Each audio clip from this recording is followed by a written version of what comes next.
It happens in the space between things. The drive home when the radio cuts out. The moment before sleep when the screen goes dark. The quiet afternoon when the house is finally empty. You are alone. The room is silent. And within seconds it begins. The creeping dread. The physical itch in your hands. The sudden, desperate need to check a notification that doesn't exist.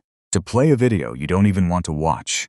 To flood your ears with noise just to drown out the absolute terror of the silence. You are not busy. You are not productive. You are running. You are sprinting away from the sound of your own mind. If you have ever felt this panic, if you know what it is like to be hunted by your own thoughts, you are in the right place. Subscribe. We build the fortress together. Look at your life. Be honest with yourself. You cannot wash the dishes without a voice in your ear. You cannot eat a meal without a screen in your face. You cannot walk to the mailbox without a soundtrack playing in your head. You have engineered an existence of constant, uninterrupted stimulation. You call it staying informed, you call it multitasking. It is neither. It is an anesthetic. You are medicating a disease you refuse to name. The disease of restlessness. When the room gets quiet, you feel it. A terrifying emptiness. A profound discomfort in your own skin. It feels like gravity pulling you down into a dark basement you locked a long time ago. So you grab the phone. You turn on the television. You text someone you don't even like. Anything to avoid the descent. Anything to avoid the empty room. This is not a modern accident. But to understand it, we have to look back. 400 years ago, long before the first screen was ever illuminated, a French philosopher named Blaise Pascal sat in a quiet room. He had no phone to distract him, no endless feed of digital dopamine. Just four walls, a chair, and his own consciousness. He watched himself. He felt the exact same panic you feel right now. The desperate urge to get up, to find an argument, to seek out entertainment, to do anything but sit still. And he wrote a single sentence that diagnosed the human condition forever. All of humanity's problems stem from man's inability to sit quietly in a room alone. 400 years later, we proved him right. We built an entire global economy on that inability. We weaponized the panic, but it gets worse. Why is the empty room so terrifying? What are you actually afraid of? It is not boredom. Boredom is a luxury. Boredom is peaceful. What you are feeling is not boredom, it is fear. When you sit in silence, the external world fades, and the inner world steps forward. The psychologist Carl Jung called this the shadow. The shadow is where you bury everything you refuse to look at. The grief you never processed, the anger you swallowed, the potential you wasted, the apologies you owe, the lies you tell yourself every single day just to keep functioning. When you are busy, the shadow is silent. When you are distracted, the shadow is blind. But the moment the room goes quiet, the shadow speaks. The empty room is not empty at all. It is a mirror, and it forces you to look at the one person you spend your entire life avoiding, yourself. That is why you cannot sit still, because sitting still means facing the judge. It means sitting across the table from your own conscience, and your conscience knows every corner you have cut. It knows every time you chose comfort over courage. Look closer. What happens when you finally stop moving? The thoughts that rush in are never gentle. They are accusations. What are you doing with your life? Why did you let them treat you that way? How much more time are you going to waste? This is the noise that drives you mad. This is the voice you are trying to drown out with cheap dopamine and meaningless tasks. Let that sink in. You have become a refugee fleeing from your own mind. You tell yourself you are just relaxing.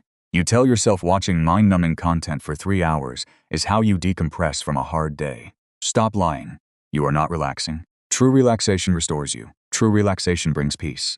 Does your endless scrolling bring peace? Does it make you feel rested? Or does it leave you feeling hollow, depleted, and strangely agitated? You are not resting. You are hiding. Seneca, the Roman statesman and Stoic philosopher, watched the wealthiest men in his empire do the exact same thing. They had endless banquets. They had wealth beyond imagination, but they were terrified of quiet. Seneca wrote that they traveled constantly, moving from city to city, seeking new pleasures, trying to outrun a deep, dark dread. They are fleeing themselves, he wrote, but they carry their own disease with them wherever they go. You cannot outrun your own mind. The faster you run, the louder the footsteps behind you become. The modern world wants you to keep running. It profits from your restlessness. Every app, every feed, every breaking news alert is designed to keep you out of the empty room. Because if you ever sat in that room and faced the silence and survived it, you would become dangerous. You would become immune to their noise. But here is what nobody tells you. That voice in the silence, it is not your enemy. The anxiety you feel in the empty room is not a malfunction. It is a compass. It is your own soul, screaming at you to wake up. It is the pain of a wound demanding to be cleaned. But instead of cleaning it, you just keep putting dirty bandages over it. You just keep turning up the volume on the distraction. And it is killing you. It is slowly extinguishing the fire of your spirit. You are living a diluted, fractured life. You are a ghost haunting your own body. 2,000 years ago, the ancients understood this perfectly. They knew that the unexamined mind is a torture chamber. But they also knew something else. Something you have forgotten. The empty room does not have to be a prison. It can be a forge. In the year 174 AD, Marcus Aurelius is sitting in a military tent on the frozen frontier of Germania. Outside the canvas, the wind is howling. The camp is chaotic. Men are dying. The fate of the Roman Empire rests entirely on his shoulders. The noise of the world is deafening. He is exhausted. His body is aching. And he has every reason to distract himself. He has every excuse to summon musicians, to drink wine, to drown out the immense crushing pressure of his reality. But he doesn't. He dismisses his guards. He extinguishes all but one candle. He sits in the cold, empty room of his tent, and he forces himself to face his own mind. He writes in his private journal, engaging in an act of brutal self-examination. He is not running from the noise. He is walking directly into it. Why? Because Marcus Aurelius knew a fundamental truth about human psychology that we have spent 2 millennia trying to forget. You cannot defeat an enemy you refuse to look at. When you run from silence, you are operating under a dangerous illusion. You believe that by filling your ears with constant noise, you are controlling your mind. You think that if you just keep the podcast playing or the screen moving, you are the master of your attention. This is a lie. You are not controlling your mind. You are abandoning it.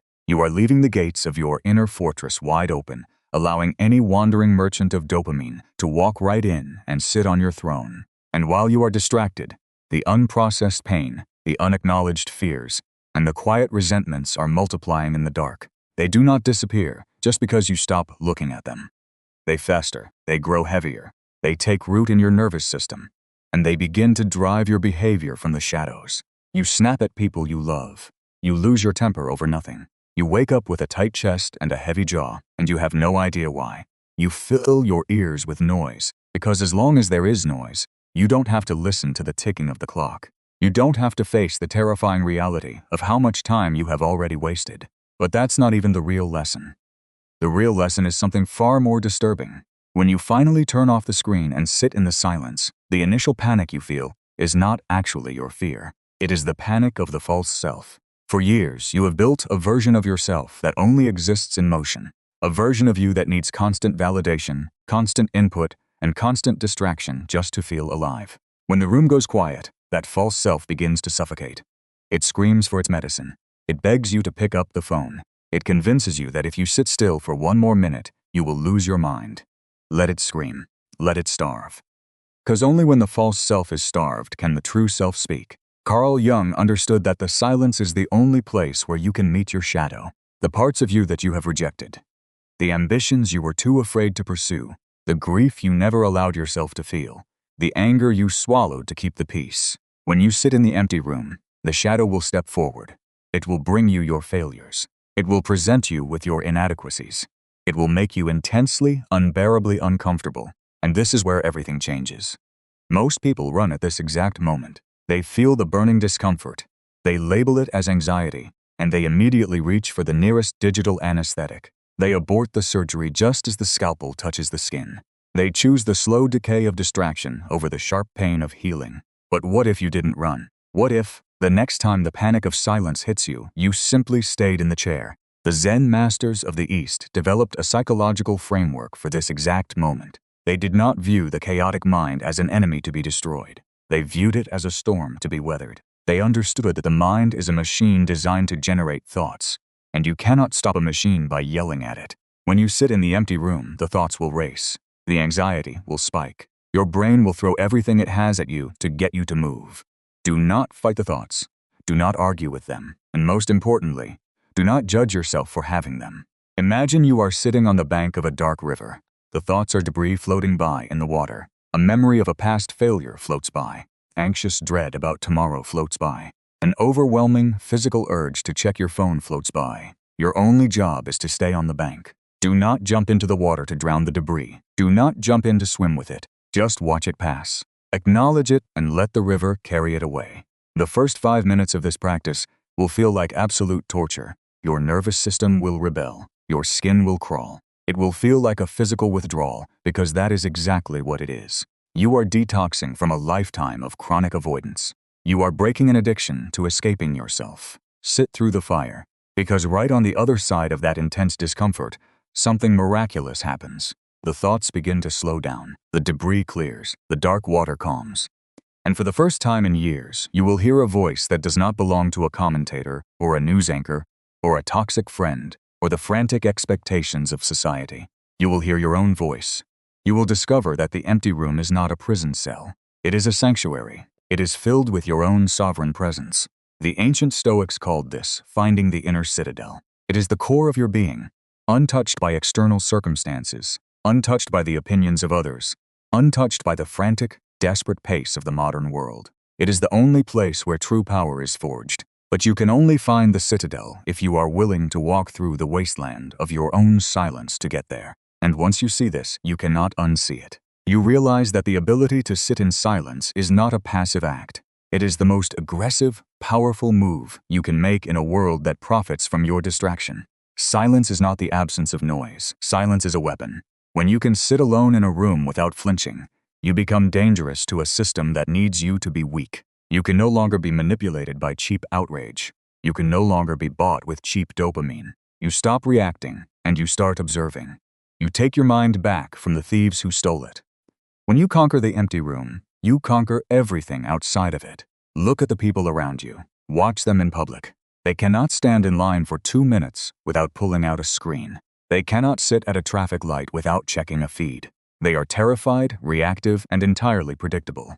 They are marionettes, and the algorithms pull the strings. But when you master the silence, you cut the strings. Think about the immense power of a person who does not need to be entertained. A person who does not need to be validated by the digital crowd. A person who can sit with their own darkest thoughts, look them in the eye, and not blink. That person cannot be controlled. They cannot be sold cheap outrage. They cannot be intimidated by the frantic rush of modern society. They have walked through the fire of their own psyche, and they have emerged as sovereign. This is what the ancient warriors knew. The samurai of Japan did not just practice with the blade. They practiced sitting in absolute, unbroken silence. They called it zazen. They knew that if you cannot sit still with your own mind, you will panic in the chaos of battle. Your enemy does not defeat you. Your own frantic mind defeats you before the sword is even drawn. But you have the opportunity to build that same invincible mind right now in the exact life you are living. And this is where the alchemy happens. Did the silence bring up a painful memory? Good. Now you can finally process it and leave it in the past. Did the quiet expose your fear of failure? Good. Now you know exactly what you are fighting. Did the stillness reveal that you are walking the wrong path in life? Good. You just bought yourself the time to change direction. Does your nervous system scream for the distraction of a screen? Good. You are watching the addiction die. Does the empty room feel like a brutal, unforgiving mirror? Good. Only the truth can make you strong. The pain you feel in the silence is the medicine working. Every second you stay in the chair, every minute you refuse to pick up the phone, you are forging iron in your mind. You are carving away the weak, reactive false self. You are building a fortress of genuine, unshakable power. It will not be easy. The modern world will constantly knock on the door of the empty room. It will slide notifications under the crack. It will tell you that you are missing out. It will tell you that you are falling behind. Let them think you are falling behind. Let them run their endless races on their digital treadmills. Let them consume and consume until there is nothing left of their attention but ash. You have chosen a different path. You are doing the hardest work a human being can do. You are confronting the self. So let the dominoes fall. Start tonight. Do not wait for the perfect moment. When the work is done, do not turn on the television. Do not put the headphones in. Do not reach for the device. Walk into a room. Turn off the lights. Sit in a chair and stay there. When the panic rises, breathe through it. When the shadow speaks, listen to it, but do not obey it. Watch the river flow. Let the noise burn itself out. It will fight you. It will demand to be fed. Starve it. And in that silence, something shifts. The walls of the room stop closing in on you. The suffocating weight lifts. The frantic, desperate need to be anywhere else simply evaporates. You realize that you survived the one thing you were running from. you will find at the very bottom of that silence a profound and unbreakable peace, an anchor that no storm can move. The answers you were frantically searching for in the noise of the world were waiting for you in the quiet all along. So tomorrow, when the drive home gets quiet and the radio cuts out, when the moment before sleep arrives and the screen goes dark, when the afternoon sun fades and the house is finally empty, when it is just you, alone in the space between things, do not run, do not flinch. The empty room is no longer a prison. The empty room is your forge. The empty room is your sanctuary. Sit down, breathe, welcome the silence. The war against yourself is over. You are the architect of the fortress, and you are finally home.